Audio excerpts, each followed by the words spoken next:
하나님의 말씀은 누가복음 23장 44절부터 49절 말씀까지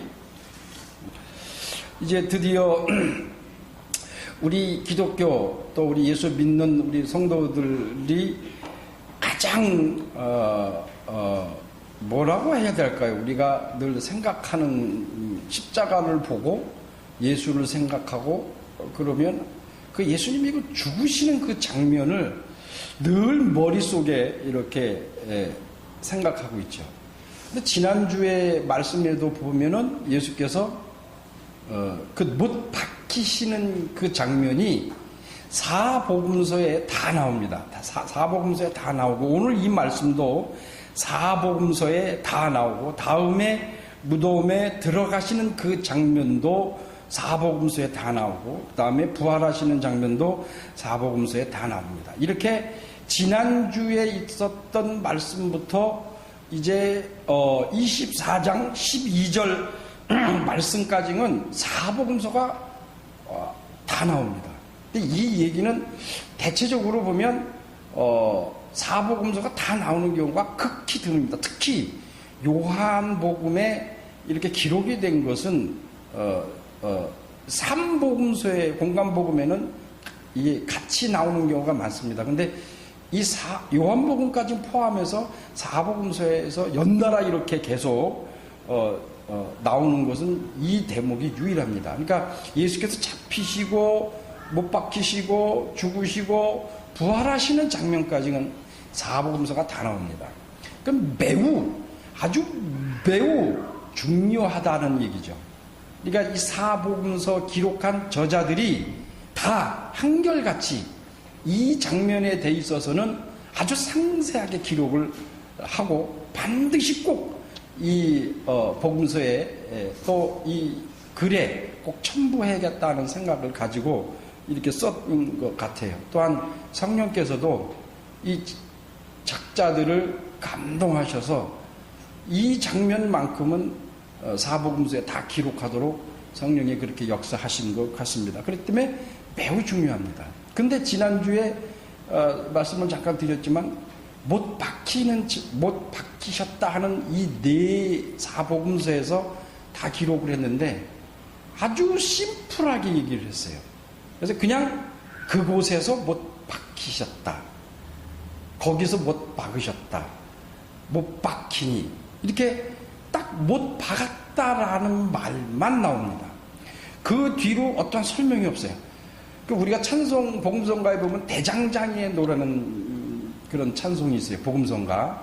그래서 뭐 그가 못을 박히실 때 뭐 그의 얼마나 아프셨을까, 얼마나 고통이 있으셨을까, 그거 다 상상해서 얘기한 겁니다. 상상이고 그것을 십자가에 못 박히는 것을 본 사람들의 그 심정을, 그 마음을 이제 그 노래를 지은 작가의 마음을 이렇게 빗대서 그 마음을 이렇게 표현하는, 상상해서 해서 얼마나 뭐 그런 찬송이 있어요. 얼마나 아프셨을까 주님의 뭐 그런 찬송도 복음성가도 있거든요. 그런데 이 사복음서에서는 아프셨다는 말씀이 안 나옵니다. 또 뭐 쾅쾅 뭐 대장장의 쿵쿵 쾅쾅 그런 것도 안 나옵니다. 단지 못만 박혔다, 못 박히셨다, 어떠한 표현도 없습니다. 그것은 이 사복음서를 기록한 이 기자들이 더 이상 예수님이 못 박힌 것에 대하여 더 이상 확대 해석하지 말라 하는 것 같아요. 근데 우리는 해석을 굉장히 잘해요. 그래서 그가 그 못 박힌 걸, 아프시고 창에 찔린 걸, 그 아픔을 견디시고 이기시고 그 고통을 참으시고, 그건 우리들 생각이죠. 주님은 창에 찔리셔도 거기서 피와 물이 나왔다고 했지 아팠다는 말씀이 없어요. 그러니까 안 아팠다는 소리가 아니에요. 이 작가들이 의도적으로 그렇게 기록을 안 했다는 얘기예요. 그것은 더 이상 붙이지 말라는 얘기예요. 그런데 우리 후대 사람들은 그걸 예수께서 십자가에 못 박히시는 것을 아주 인간적인 표현, 문학적인 표현을 써서 그가 창이 찔렸을 때 얼마나 아팠을까. 내가 가서 찔려야 되는데, 내가 창에 찔려야 되고, 내가 못을 박혀야 되고, 그 고통, 그 아픔, 그 얼마나 처절하고 아플까. 그가 다 예수께서 담당하셨다. 그래서 우리는 정말 그 은혜에 보답하기 위해서 결론이 뭐예요? 헌신하라는 거죠. 헌신하라. 결론이 뭐예요? 돈 내라는 거예요. 그게 70년대, 80년대 부흥사들이 했던 얘기예요. 근데 이 말씀을 통해서, 사복음서를 통해서 다 찾아보니까 어디에도 형용사가 돼 있지 않습니다. 조사도 들어가 있지 않습니다. 그냥 못 박히사, 못 박혀서, 못 박으사 이렇게만 돼 있습니다. 그러니까 이 얘기는 예수께서 못 박히신 것은 하나님 아버지의 뜻을 이루기 위한, 그리고 우리의 죄를 담당하시기 위하여 죽으시는 장면밖에 없습니다. 그거 외에는 확대해서는 안 됩니다. 그가 나의 죄를 담당하시기 위하여 죽으셨다. 이 이상 더 확대하면 이제 그것을 가지고, 그 장면을 가지고, 오늘 이 죽으시는 이 장면을 가지고 우리 목사들이나 또 지도자들이 그걸 아주 과대하게 포장해서 사람들 눈물 쏙 빠지게 하고, 우리 드라마에만 봐도 눈물 흘리시는 분들이 계시잖아요. 그러니 이 목사가, 부흥 강사가 이 장면을 얘기하면서 얼마나 아프실까 하고 눈물 흘려가면서 호소해보세요. 다 울어. 여자분들 다 울어요. 그리고서는 그래서 우리는 힘을 다해서 헌신해야 되고, 힘을 다해서 주를 위를 해야 된다고 그런 뉘앙스를 깐다. 그게 70년대 80년대 그렇게 했어요. 근데 이것을 가지고 그렇게 하는 것은 제 생각에도 십자가에 모독하는 거예요. 십자가를 모독하는 거예요. 모욕하는 거예요. 이 장면을 가지고 자기가 원하는 지도자나 그 설교자가 어떠한 목적을 가지고 이걸 써먹는다. 그러니까 아주 예수님을 모욕하는 그런 행위밖에 되지 않는다고 생각을 합니다. 예수께서 오늘 이 말씀을 통해서 보면 때가 제6시쯤 되어, 6시 때 유대인들의 시간과 우리의 시간은 6시간을 더 해야 돼요. 6시다 그러면 여기서 6시간을 더하면 몇 시면 12시가 되는 거예요. 낮 12시. 낮 12시에 해가 빛을 잃어 온 땅에 어둠이 되어 제9시까지 했다 그랬어요. 제9시까지. 그러니까 12시부터 시작해서 9시니까 오후 3시예요. 오후 3시까지 3시간을 십자가에서 달려 있어 계셨어요. 이 장면을 가지고 또 사람들이, 저렇게 설교하는 사람은 분명히 봤어요. 3시간 동안 피와 땀과 모든 것을 다 쏟아내셨다. 그 말이 틀린 말은 아니에요. 틀린 말은 아닌데 딱 그것만 했으면 좋겠는데, 거기다가 그 사람 설교자가 목적하는 바를 또 갖다 첨부해버린다. 네. 오후 낮 정오부터 오후 3시까지 그렇게 십자가에 달리셨는데, 그 3시간 동안 무슨 일이 있었느냐면 해가 빛을 잃고 온 땅에 어둠이 임하여 라고 했습니다. 해가 빛을 잃었다. 온 땅이 어두워졌다라는 거예요. 두 가지 의미가 있는데, 하나는 온 땅이라고 했습니다. 빛을 잃었다. 온 땅이다. 이것은 온 땅이라는 말은 전체를 말하는 거예요. 이 지구상 전체를 말하는 거예요. 근데 해가 빛을 잃었다라고 했어요. 여러분, 이게 상상이 가요? 여러분들이 생각하기는 해가 빛을 잃었다니까 해가 있는데 구름이 이렇게 싹 가려서, 이렇게 구름이 싹 가려서 빛이 이 땅에까지는 안 들어오도록, 또는 일식이나 월식, 일식을 통해서 달이 해를 딱 가려버리는, 그렇게 통해서 어두워지는, 이런 거를 상상하고, 실질적으로 신학자들 중에는 그렇게 말하는 사람들이 있어요. 근데 분명한 것은 해가 빛을 잃었다라고 했어요. 그러니까 해가 깜깜해졌다는 얘기예요. 그게 상상이, 과학자들에게 이거 갖다 들이대면 깜짝 놀랄 거예요. 깜짝 놀랄 거예요. 어찌게 해가 빛을 잃느냐. 그러면은 정말 이 지구가 아니라 이 우주가 대격변이 일어납니다. 그렇게 과학자들로는 있을 수 없는 일이거든요. 근데 하나님은 아십니다. 근데 하나님이 구약에 보면 모세가 전쟁을 할 때에 해가 섰다라고 했어요. 근데 사실은 해가 쓴 게 아니라 어떻게 된 거예요? 과학적으로 표현하면 지구가 멈춘 거죠. 왜 그러냐면 해가 지구를 뺑 도는 게 아니라 지구가 태양을 돌잖아요. 태양을 돌고 지구가 자전을 하잖아요. 이렇게 빙빙빙 돌잖아요. 그러니까 태양은 가만히 있는 거거든요. 근데 태양이 섰다라고 해요. 구약 시대에는 그렇게까지 표현 못해요. 그게 다예요. 근데 지금 와서 보면 지구가 섰다는 거예요. 여러분, 지구가 서면 어떻게 되는 줄 아세요? 일 납니다. 큰일 납니다. 자기, 이런 중력 다 깨져버립니다. 다 깨지고 이 지구가 멸망을 합니다. 그 영화 보셨어요? 지구가 멈추는 날, 이 자전이 서는 날, 큰일 납니다. 중력이 다 깨져버립니다. 그렇기 때문에 이 지구가 멸망하게 되는데 섰다 그랬어요. 근데 아무 일이 일어나질 않아.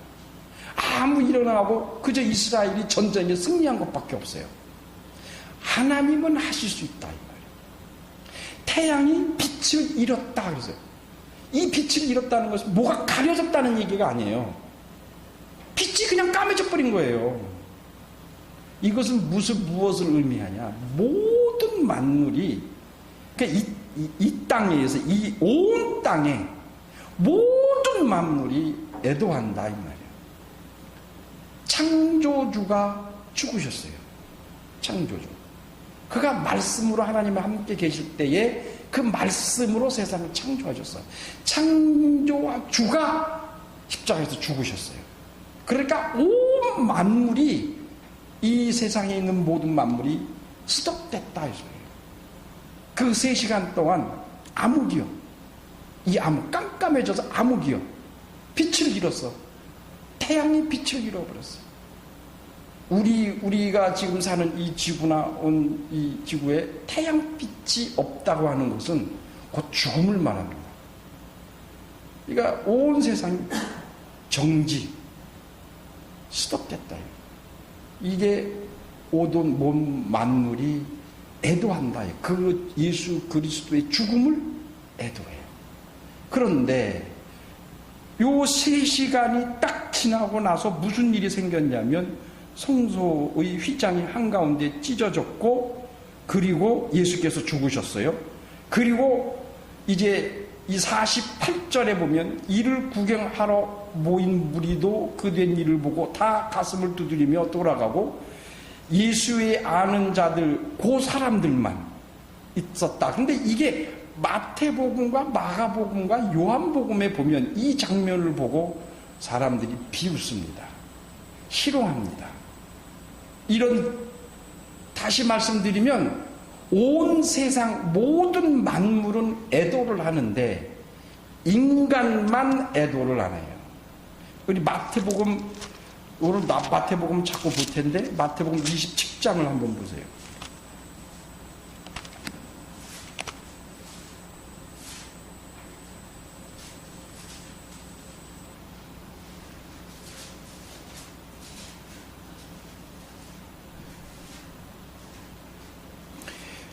마태복음 27장 47절. 예수께서 엘리 엘리 라마 사박다니 이 말씀을 하시고 돌아가시니까 47절에 뭐라고 되냐면 거기 섰던 자 중 어떤 이들이 듣고 가로되 이 사람이 엘리야를 부른다 하고 그 중에 한 사람이 곧 달려가서 해용을 가지고 신포도주를 머금게 하여 갈대에 꿰어 마시거늘 그 남은 사람들이 가로되 저가 가만두라 엘리야가 와서 저를 구원하나 한번 보자 하고 말씀하셨어요.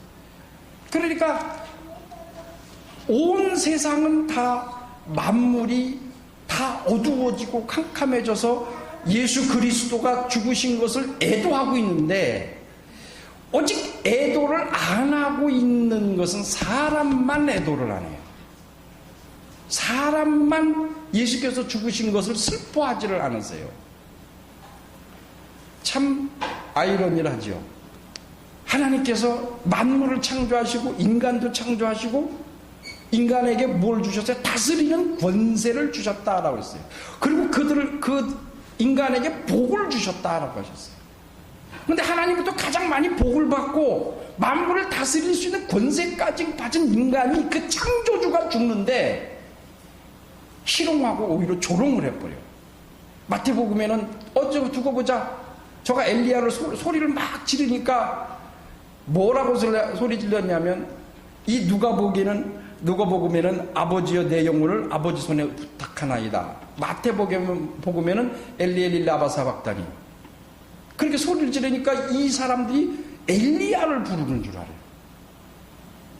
엘리 엘리 라마 사박다니 하니까 엘리야를 부르는 줄 알고 엘리야가 와서 구원해 주는구나. 한번 구원해 주나 안 해, 살려주나 안 주나 두고 보자 하고 있고 어떤 사람은 또 군병원 가서 신포도주를 갖다가 예수님한테 먹인다 이 말이에요. 그러니까 예수님의 죽으심을 애도하는 것은 만물인데 인간만 애도하지를 않아요. 복을 가장 많이 받은. 그런데 예수께서는 그 만물을 애도하고 있는 그 만물을 구원하러 오신 게 아니라 지금 예수님이 죽으시는 장면을 보고 희롱하고 조롱하고 구경한다. 마태복음 구경한다. 여기 보면 48절 누가복음 48절은 이를 구경하러 모인 무리들 그래서 구경거리요. 구경거리. 이 사이 인간들이 지금 예수님이 죽으신 것을 구경거리로 만들어요. 구경거리는 뭐예요? 이게 저도 그랬어요. 고속도로 타고 가다 보면 몇 번 얘기한 것 같은데 고속도로가 밀려. 이거 왜 밀리지? 하고 가보면 내가 가고 있는 차선에 사고가 난 게 아니라 반대편에 사고가 났어요. 반대편에 사고가 나갖고 차가 깨져 있는데 그쪽에 밀린 거는 이해를 하죠. 사고가 났으니까. 근데 반대 차선도 밀려요. 왜 밀려요? 구경하는 이 사람들은 여기 구경한다 그랬어요. 자기하고는 아무 상관없어요. 뭐예요? 죽은 자를 살리고 병든 자를 고치고 그렇게 설교를 잘하고 엘리야가 온 것처럼 그렇게 능력 있는 그런 선지자였다라고 느꼈는데 십자가에서 죽임을 당한다. 그러니까 과연 저 사람이 선지자냐? 자기가 말한 것처럼 하나님의 아들이냐? 이거 한번 보려고 전부 다 와서 구경하고 있다. 그런데 아무 현상도 일어나지 않고 죽으셨네. 그냥 죽으셨어. 그러니까 이 구경한 사람들이 뭐라고 해요? 모인 무리도 그된 일을 보고 다 가슴을 두드리며 돌아가고 그냥 돌아가는 게요. 에휴 죽었구나. 안타깝네. 딱하네. 이러고 그냥 또 집으로 가버리는 거예요. 그 집으로 간 사람이 또 있어요. 베드로도 그랬어요. 부활했다 그러니까 요한하고 둘이서 막 가지요. 가서 무덤에 가서 뚜껑 열어 무덤 열린 거 보고 가서 보고 거기에 예수님 입었던 옷도 있고 그걸 다 부활한 걸 확신하고 그리고 어디로 가서 이 베드로가 집으로 갔다라고 했어요. 집으로. 여러분 우리 인간들은 우리 그것밖에 안 돼.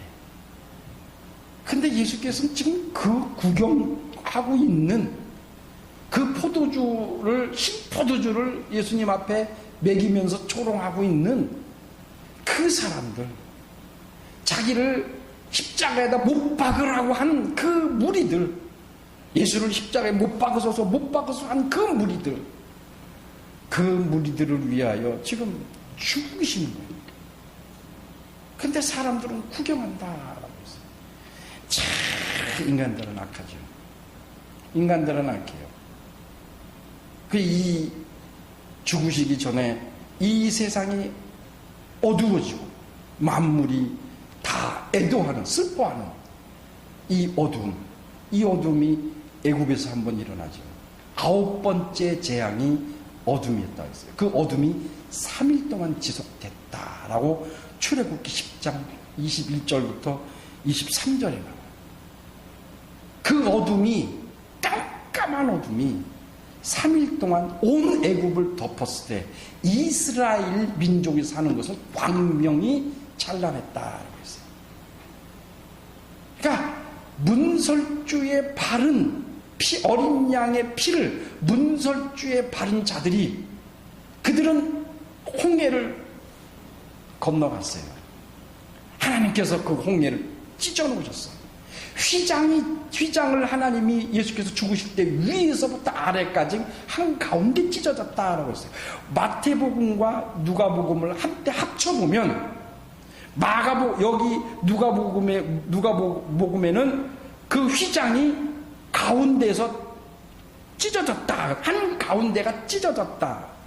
그런데 마태복음에는 위에서 아래부터 찢어졌다 그랬어요. 이거 합쳐보면 휘장의 가운데가 찢어진 거예요.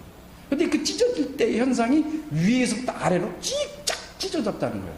휘장은 정확하게 얘기하면 몇 센치라 그러는데 보통 사람 한 뼘이래요. 남자 한 뼘. 이 휘장의 두께가. 이 두께가 남자 한 뼘이 가장 정확하대요. 이 한 뼘. 이 한 뼘이 이게 얼마나 두꺼워요. 그러니까 이건 인위적으로 누가 사람이 찢을 수 있는 게 아닙니다. 한 뼘이. 그 단단한 그 실로 엮어서 만들어 놓은 휘장. 휘장이 두 군데예요. 여러분들 휘장 그러면 전부 다 지성소와 성소 가려놓는데 그것만 얘기하죠. 휘장이 하나 더 있어요. 똑같은 게. 어디 있냐면 들어가는 입구. 그래서 휘장이 두 개예요. 레위기 잘 읽어보세요. 휘장이 두 군데라 그랬어요. 우리는 하나로만 생각하잖아요. 자꾸. 성경 꼼꼼히 보면 휘장이 두 개예요. 맨 앞에 들어가는 제물을 잡고, 그 다음에 물두덩이에 손을 씻고, 그 다음에 그 안으로 들어가는 휘장이 하나 있어요. 그 안으로 들어가고, 그 오른쪽에 떡상과 왼쪽에 촛대가 있고, 그 다음에 휘장 바로 앞에 향단이 있죠. 분향단이. 그 분향단 앞에 휘장이 또 하나 있어요. 그 휘장, 두 번째 휘장이 찢어졌다는 얘기예요. 그러니까 위에서 아래로 하나님이 찢으셨다는 거예요. 여기 보니 그 휘장은 예수 그리스도의 육체니라 하고 마태복음에는 그렇게 써요. 마태복음에는 그 휘장이 바로 예수 그리스도의 육체다라고 설명하셨어요. 찢어졌다. 위에서 아래로 찢어졌다. 그래서 우리가 각자가 이제는 성소에서 지성소 안으로 각자가 들어갈 수 있는 거예요. 들어가서 각자가 예배를 드릴 수 있는 거거든요. 그래서 예수께서 사마리아 여인에게 이제부터는 곧 각자가 예배를 드리러 올 때가 있다 그랬어요. 저 산에서도 말고 예루살렘에서도 말고. 사마리아는 북이스라엘의 수도였고, 거기에는 무슨 신이 있었냐면 바알신이 있었던 곳이에요. 바알신. 아합이 이세벨을 통해서 들어온 그 바알 신당이 있던 곳이에요. 그러니까 저기서 제사 드리는 게 아니고 예루살렘에서도 아니고 이제는 각자가 예배를 드리고 올 때다. 그때가 언제? 예수께서 육체가 찢어질 때예요.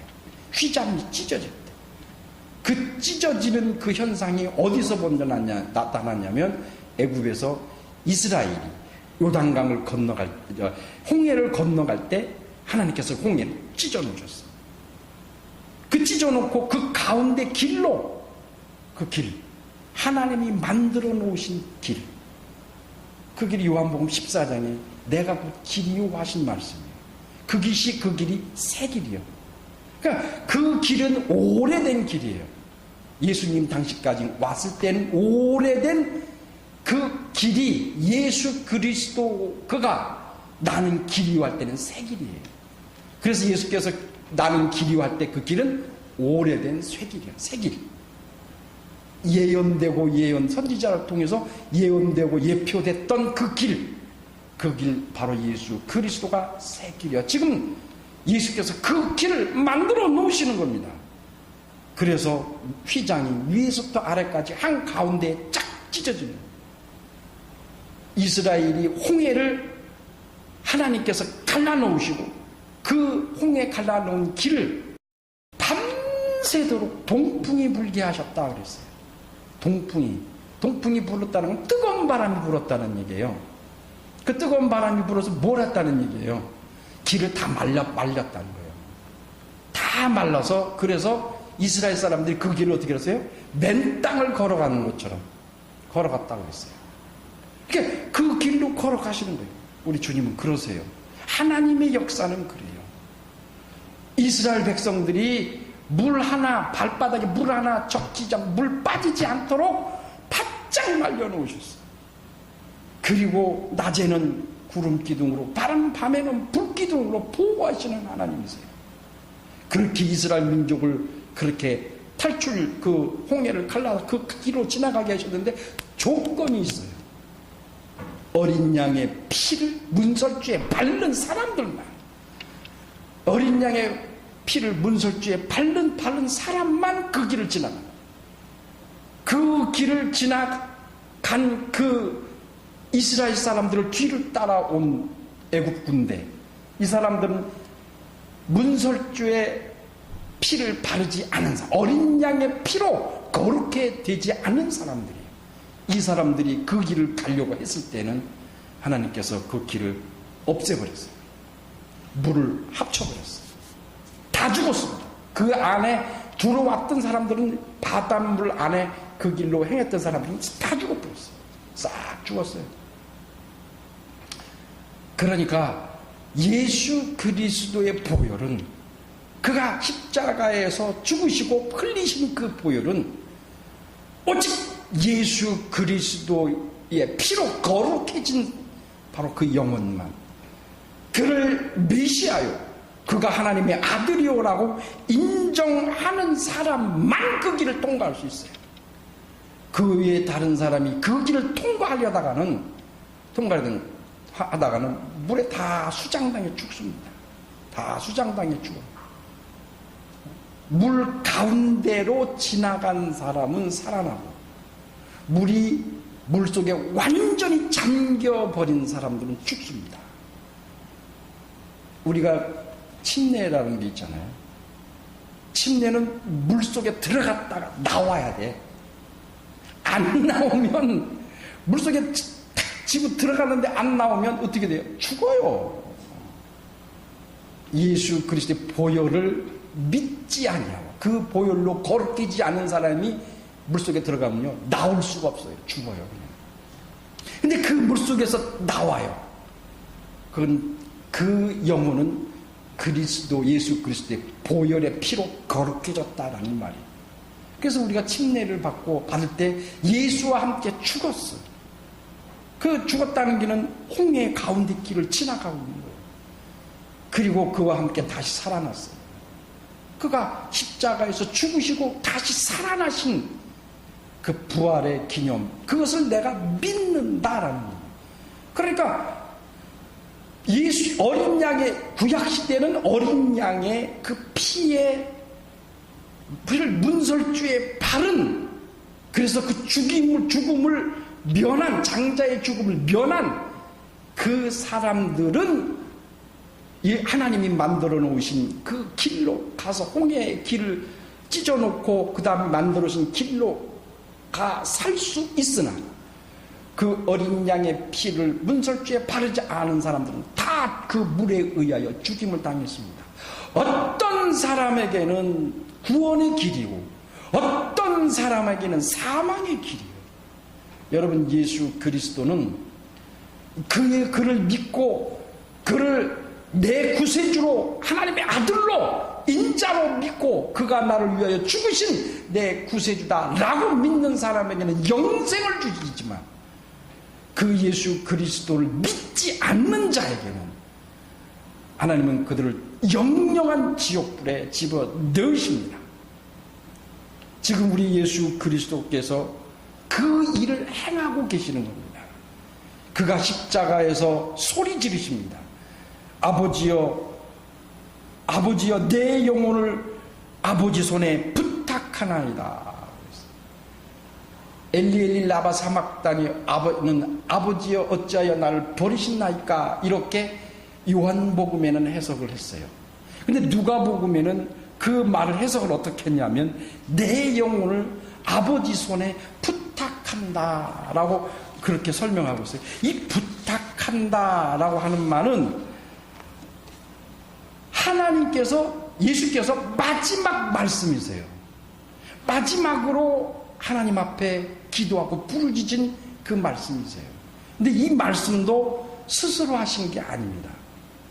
스스로 자아내서 생각나서 하나님 앞에 소리지는 게 아니라 시편 31편 4절부터 5절에 보면 다윗이 한 말이에요. 다윗은 그 삶을 통해서 부분적으로 메시아를 예표하는 삶을 산 사람이 다윗이에요. 그래서 다윗이 뭐라고 말했냐면 우리 시편 31편을 한번 찾아보세요. 아니, 우리가 한번 보고 요것만 보고 시편 31편 4절 5절 시작. 저희가 나를 위하여 비밀히 친 그물에서 빼어 내소서. 주는 나의 산성이시니이다. 내가 나의 영을 주의 손에 부탁하나이다. 진리의 하나님이여 여호와를 나를 구속하셨나이다. 이 4절과 5절은 예수 그리스도의 예표입니다. 예수 그리스도를 가르치면 자기가 지금 당하고 있는 일이기는 하지만 다윗이 지금 이게 그 아들로 인하여 도망 다니고 있는 중입니다. 그래서 그 아들이 자기를 죽이려고 하는 그 압살롬의 위협 죽이려고 하는 그 무리들이 쫓아오는 것을 막 도망가고 있는 그 상황 속에서 지금 이 시를 쓴 겁니다.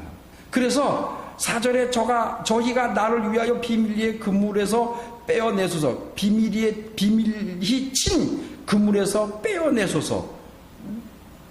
주는 나의 산성인이시니다 라고 했어요. 그러니까 예수 그리스도가 빌라도에게 또 헤롯에게 그들에게 그 누명을 뒤집어 씌움을 당했어요. 그들은 짜고 군무를 만들고 짜서 유다를 비롯해서 그들 예수 그리스도를 잡아갔어요. 거기서 구원하소서. 예수님이 그렇게 하고 십자가에 죽으셨어요. 그리고 이 다윗이 뭐라 그랬냐면 나의 영을 주의 손에 부탁하나이다 라고 했어요. 그러니까 다윗은 자기의 모든 삶과 죽음을 하나님 손에 부탁했다 그러죠.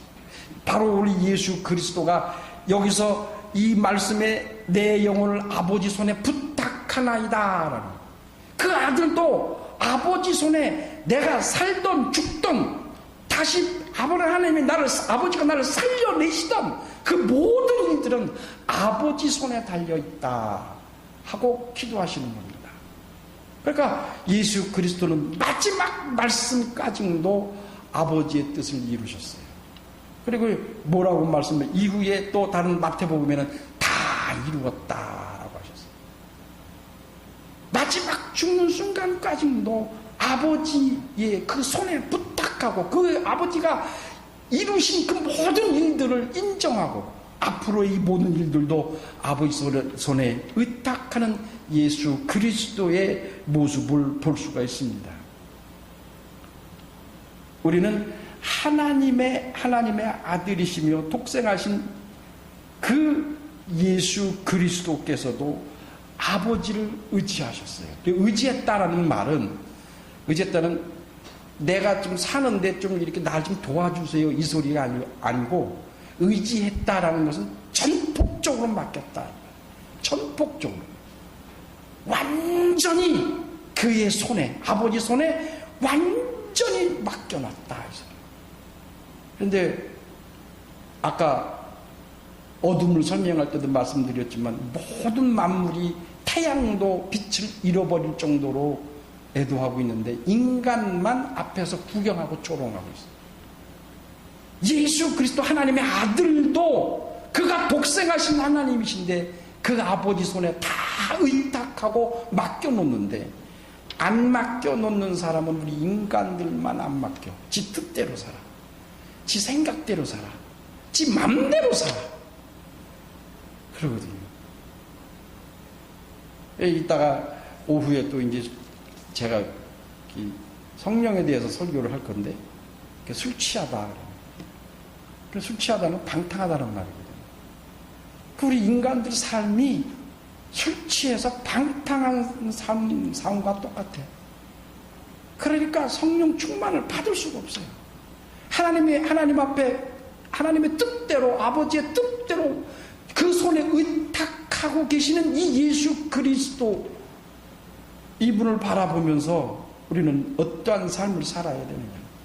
방탕하지 말고 다시 말해서 내 뜻대로 내 생각대로 살려고 하지 말고 아버지의 뜻대로 우리의 삶도 우리의 모든 남아있는 삶도 하나님 앞에 맡기어 하나님이 역사하시는 대로 그 뜻대로 사는 여러분 되시기를 예수 이름으로 축원합니다. 기도하겠습니다.